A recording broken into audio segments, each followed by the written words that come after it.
We talk about living our quest.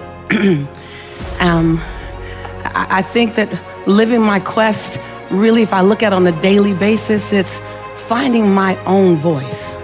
It's finding your voice. It's finding the song that only you can sing, off key or not. It's finding your rhythm. It's discovering what it feels like to walk in your shoes today. It won't look like it looked 10 years ago. Living your quest is, what can I do with my life so that my life becomes infectious to someone else? Living my quest looks like, how do I make my fingerprint matter so big that it lives beyond my transition day? Living your quest is, how can I forgive the perceivingly unforgivable so I can love the absolute lovable? Living your quest is, how do I give myself 1,000 second chances, and every time I get to 999, press reset? Yeah. Living my quest is not some ambiguous, untouchable experience. Living my quest means going back and healing the little girl in me so that the woman can be free. It's going back and embracing the little boy in you so that the man can show up and give himself permission to cry when necessary. Living your quest is not something that you can't touch. It's not something that requires a stage or lights or cameras. Living your quest is being complete and content with who you are in the dark of the night, so who you are in the middle of the day is all right. Living your quest is as simple as it is complex.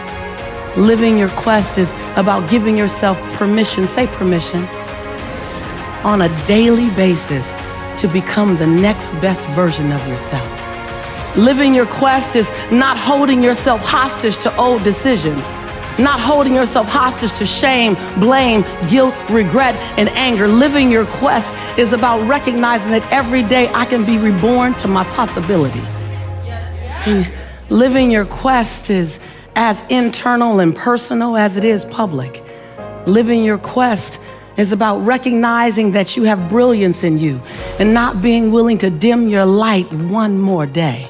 Living your quest means not being afraid of the genius in you, even though you have doubt. Living your quest is recognizing that you get to sing your song off tune, that you can get to live in perfection while you master imperfection. You are only going to go as far as you think you're worthy.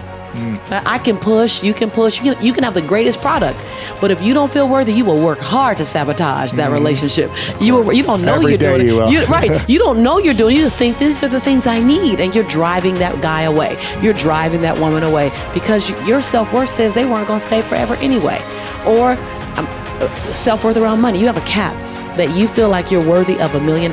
You will always get to 999,000 and you will stop because your self-worth says it. What's a good exercise or process that we can follow on a daily basis, maybe something simple, to enhance our enrichment and worthiness? Absolutely. I did this for 6 months, every single day right after I brushed my teeth.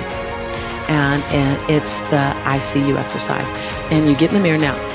It's not necessarily simple because you're dealing with yourself. Of course. And as complicated as you are, will be the degree of the mechanics of it are simple. The mechanics are very simple. Yes, I appreciate that distinction. You get in the mirror and you complete 3 different sentences. You want to write this down. The first sentence, you look at yourself and you say your name. So you say Lewis, and you complete this as, I'm proud that you. And find 7 different things every day to celebrate yourself with. 7 different. Each day you can do the same thing you did the day before, but each day do 7 different things to be proud of. The second sentence is going to knock you down a little bit. It's going to come from your gut. Lewis, I forgive you for. And cut the shackles to blame, shame, guilt, regret, and anger. In that sentence, you cut those 5 shackles. Not the first day, maybe not the 3rd day, but by the 21st day, by the 13th day, you'll feel some relief. So, Lewis, I forgive you for.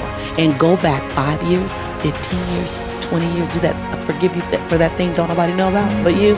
Go ahead and cut those shackles. Because if you can still think about it, it's still in your energy space. And then the 3rd sentence is, Lewis, I commit to you that. Before you make a commitment to anybody else throughout your day, you make 7 commitments to you. So the first sentence is, I'm proud that you're celebrating yourself first. We are under-celebrated as a society. We look for acknowledgement. They interviewed 100 executives that all made over $250,000 and said, would you like a 5% raise next year, or would you rather be told thank you more often? 100% said, keep your money. I'd rather hear thank you. So we're under-celebrated. But first, celebrate you.